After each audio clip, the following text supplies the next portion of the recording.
Corporación Inmanente. Corporación Inmanente. Presencia internacional en medios. Estamos de regreso aquí al programa Desde la Trinchera. Les tenemos un anuncio para todos aquellos que nos siguen. Vamos a hacer un cambio de horario por razones laborales. Entonces, pues, nuestro programa se va a pasar los miércoles a las 7 de la noche. Esperemos que este cambio no les afecte y que puedan seguir disfrutando de nuestro programa. Entonces, vamos a continuar entonces hablando de los ACES. De la guerra aérea. Estamos hablando sobre la guerra aérea durante la Primera Guerra Mundial. Ya platicamos cómo fue más o menos un pequeño esbozo de cómo los aviones de repente hacían observación sobre el territorio enemigo, y cuando comienza la guerra aérea había un piloto que se llamaba Roland Garros, un piloto francés. Uno de los pioneros de la aviación francesa. Él, lo que se le ocurre, la idea, primero los pilotos volaban y habían unos que llevaban sus fusiles, y cuando veían al observador de enemigo al frente, sacaban el fusil y con las piernas agarraban el bastón y le disparaban, o llevaban pistolas, pero ciertamente esto era algo un poco práctico cuando estás volando. Entonces este hombre que se llamaba Roland Garros decide que iba a poner 2 ametralladoras encima del motor y hacerlas disparar. Encima del motor pasan lo que son las hélices. Entonces lo que él hace es que le pone como una especie de blindaje a las hélices para que cuando la ametralladora disparara no rompiera la madera, sino que deflexionara lo que son las balas. Y una vez que él hace este montaje, alcanza 5 victorias en un periodo de algunas semanas. De hecho, él fue el primer as de todos los tiempos, Roland Garros. ¿Y qué es lo que pasa? Derriban a Roland Garros y no le da tiempo de destruir su avión, no le da tiempo de quemar el avión. Los alemanes llegan, capturan el avión, ven el sistema que tiene este hombre y se lo pasan a un diseñador de aviones que se llamaba Antoine Fokker. Entonces, Antoine ve que es una buena idea, pero sin embargo, a él se le ocurre mejorar el sistema y sincronizar el disparo de la ametralladora con los giros de las hélices. El sistema de la ametralladora sincronizada es lo que hace y que les da la supremacía aérea a los alemanes en este periodo de la guerra, porque los alemanes ya pueden disparar exactamente hacia donde estén apuntando la nariz. Disparan, no maltratan la hélice y les da la supremacía aérea durante un periodo corto de tiempo. Sí, los franceses habían desarrollado un avión que eran los Newport, y lo que hacían es que le ponían la ametralladora pero arriba de las alas. Entonces eso hacía que fuera un poco preciso. El piloto no tenía idea muy clara de dónde estaba el objetivo. Entonces a la larga todos adoptan el sistema sincronizado de las ametralladoras, y eso hace también que los victorias o los derribos aumentaran drásticamente. Pero bueno, estamos hablando muy al principio de la guerra. Roland Garros, si es que lo están dudando, era tenista amateur, y es el que lleva el nombre del circuito del torneo de tenis amateur en París. Entonces efectivamente es el mismo Roland Garros. Y de ahí, ¿qué es lo que pasa? Como decía Marco, comienzan a crecer las victorias aéreas y comienza algo que es bien interesante. El concepto del as, del lado aliado, le conocían a un as, un piloto que había derribado más de 5 aviones, y los alemanes no lo llamaban as, ellos lo llamaban canón. Y para ellos no podía ser un canón hasta que no derribaras 10 aviones. Pero ¿cómo la gente sabía que derribabas 10 aviones? En esta época todavía no existían las cámaras montadas sincronizadas con la ametralladora, lo que tanto los franceses como los británicos y como los alemanes tenían diferentes conceptos de cómo acreditar una victoria. Por ejemplo, los alemanes eran muy rigurosos con la acreditación de las victorias. Para los alemanes, si yo clamaba que había derribado un avión, en primera, el avión tenía que ser inspeccionado por gente de tierra, por infantería, tenía que ser inspeccionado para dar fe. En segunda, tenía que haber un piloto que viera caer al mismo avión, y también alguien desde tierra tenía que haber visto caer este avión. Si en 2 de estos 3 se cumplían, ya decían sí derribaste el avión. Si nada más uno te lo cotejaba o nadie decía haber visto este avión, por mucho que gritaras y que berrearas, esa victoria no se te iba a dar. De hecho, al Barón Rojo, a Ernst Udet, a todos los grandes pilotos alemanes, tienen alrededor de un 30% de las victorias de las que alcanzaron que nunca fueron confirmadas. Y como tal, por ejemplo, el Barón Rojo no derribó 80, derribó 100, pero acreditados son 80. Los franceses tenían un sistema diferente. Los franceses, si tú como piloto clamabas haber derribado un avión y te lo cotejaba un piloto amigo, con eso era más que suficiente. Y los británicos, con que tú llegaras y dijeras yo lo derribé, con eso para ellos era más que suficiente. Sí, entonces vamos a pasar entonces a hablar de los ases de la Primera Guerra Mundial. El as número 1, como todos ya lo conocemos, el Barón Rojo, Manfred von Richthofen, que era hijo de la nobleza. Su hermano Lotario también era piloto, aunque él alcanzó solamente 40 victorias, y el Barón Rojo alcanzó 80 victorias. Es el máximo as de la Primera Guerra Mundial. En segundo lugar tenemos al francés René Fonck.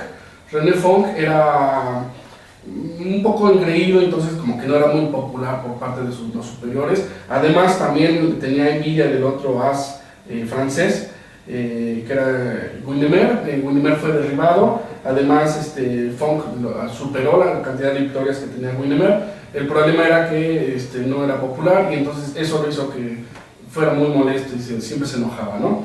En tercer lugar tenemos a Willie Bishop, que era canadiense, y él tuvo 72 derribos. En cuarto lugar tenemos a Ernst Udet con 62 derribos. Ernst Udet es interesante porque él termina en la Segunda Guerra Mundial. Él era muy amigo de Goering, lo nombran inspector de la aviación, él promueve el uso de algunos aviones, pero de todos los fracasos que empiezan a suceder, que en realidad eran culpa de Goering, le echan la culpa a Udet. Entonces esto hace, y además él era alcohólico, entonces él se deprime y en un momento de depresión y de que estaba bastante con muchas jarras encima, se da un balazo y se suicida. Así es, y quería yo comentar rápidamente que algo que le da el glamour a lo que son los ases de combate fue la maquinaria de propaganda que entró en acción. Particularmente lo que es el caso del Barón Rojo, los alemanes lo empiezan a crecer en lo que son los medios publicitarios, de hecho hasta crean unas postales como las que son las tarjetas de béisbol, crean un concepto mismo donde ponían las fotos de los ases, y obviamente el Barón Rojo fue el que era la estrella predilecta de Alemania. Como nos comentaba Marco, el Barón Rojo venía de la nobleza. Él comenzó su carrera en la caballería, él comenzó su carrera siendo un ulano, y de ahí pide su transferencia a la nueva arma aérea. Cuando él comienza, la mayoría de la gente asociamos a lo que es al Barón Rojo con el uso del avión triplano, del Fokker D7, pero en realidad él solo tuvo alrededor de 15 o 17 victorias con el Fokker D7. Su avión principal con el que tuvo más victorias fue un Albatros, y cuando él lo pinta de rojo, lo hace con la idea, sí, obviamente, de llamar la atención, pero no era el rojo brillante que todos pensamos que es un rojo así como sangre, ¿no? Sino que era un rojo un poquito más apagado. No siempre el avión completo era pintado, a veces nada más le pintaban lo que era la panza roja, y a lo mejor algunos de ustedes conocen el concepto de lo que es el circo volador del Barón Rojo, el circo volante de von Richthofen. El circo volante de von Richthofen, los aviones de este Jasta, un Jasta que era el escuadrón de caza, los pintan de colores vivos.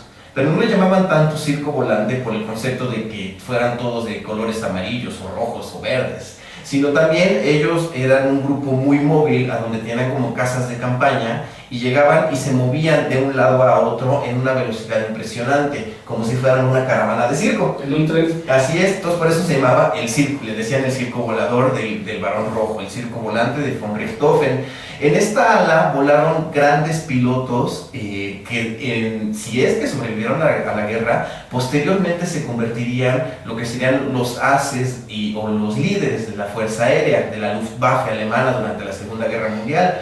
Hombres como, particularmente, Hermann Göring, Ernst Udet, Immelmann. Es muy curioso Immelmann, que fue uno de los primeros pilotos, de los primeros ases. Además, él es de los primeros que recibe la condecoración, que era la del máximo logro que podía lograr un piloto que era la Blue Max, o más bien la Pour le Mérite. Pour le Mérite. Lo interesante es que adquiere el nombre de Blue Max por Max Immelmann, porque como fue de los primeros que se la ganó, el primero que la recibió, y como era azul, entonces a la medalla la conocen como el Azul Max, o el Blue Max, o la Blue Max.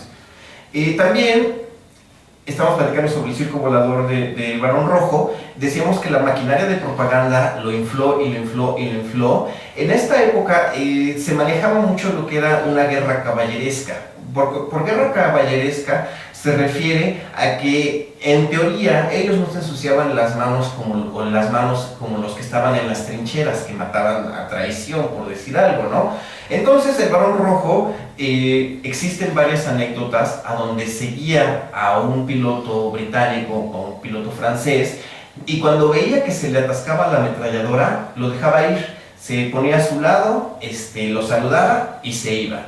Estas clases de anécdotas fueron las que crearon esta imagen tan inflada de que el Barón Rojo sí fue el máximo as, pero también decían que era un caballero él. El Barón Rojo es herido, lo derriban y es herido en la cabeza. Cuando es herido en la cabeza, dicen que sufre, bueno, las teorías actuales dicen que él sufre un daño cerebral. Y es por eso que cuando derriban al Barón Rojo, existe un piloto al que se le acreditó la victoria. Sin embargo, el Barón Rojo nada más recibió un solo balazo que lo atravesó desde abajo hacia arriba. Eso quiere decir que el tiro fue disparado a nivel de piso, exactamente a nivel de tierra. Después, en este mismo periodo, durante la Gran Guerra, le acreditan la victoria a un servidor de ametralladora, pero siguen los estudios, dicen que no podía ser porque el calibre de la bala de la ametralladora no concordaba con el orificio que le hizo a von Richthofen, y por finalizar le acreditan la victoria a un infante, a un soldado de infantería. Un canadiense que estaba en tierra, que dispara lo ven volando. Parece que ya su avión había estado en combate con Roy Brown, con el piloto canadiense, con el as canadiense. Parece que a lo mejor estaba desorientado, iba volando muy bajo, muy cerca de las trincheras, y entonces, trincheras enemigas, entonces pues, los soldados le empezaron a disparar, y una de estas balas es la que finalmente acaba con el Barón Rojo. Acaba con la vida del Barón Rojo. Él es el máximo exponente de la guerra aérea. René Fonck, que también nos platicaba Marco, él ha sido hasta la fecha el máximo as aliado, o de las fuerzas que fueron aliadas de la Primera Guerra Mundial y de la Segunda Guerra Mundial, con 76 victorias. René Fonck sobrevive a la Primera Guerra Mundial, y durante la Segunda él se convierte como el inspector del arma de caza. Otro de los ases, porque son muchísimos, que me gustaría mencionar, era un piloto italiano que se llamaba Francesco Baracca. Él fue el máximo as de los italianos, con 34 victorias aéreas. Y lo que es importante de Francesco Baracca, él se muere casi al finalizar la guerra. Él en su avión tenía pintado la imagen de un caballito rampante. Entonces fallece Francesco Baracca, y comienza, a él siempre le prodigó una admiración un hombre de apellido Ferrari. Cuando fallece Francesco Baracca y cuando Ferrari comienza a crecer en la industria automovilística, le pide a la mamá de Francesco Baracca que le permita usar la imagen del caballito rampante. Bueno, ya con esto vamos a terminar esta sección de ases de la Primera Guerra Mundial. Vamos a poner un poquito más de información en nuestra página de Facebook, Desde la Trinchera. Vamos a pasar un pequeño corte y regresamos. Corporación Inmanente. Presencia internacional en medios.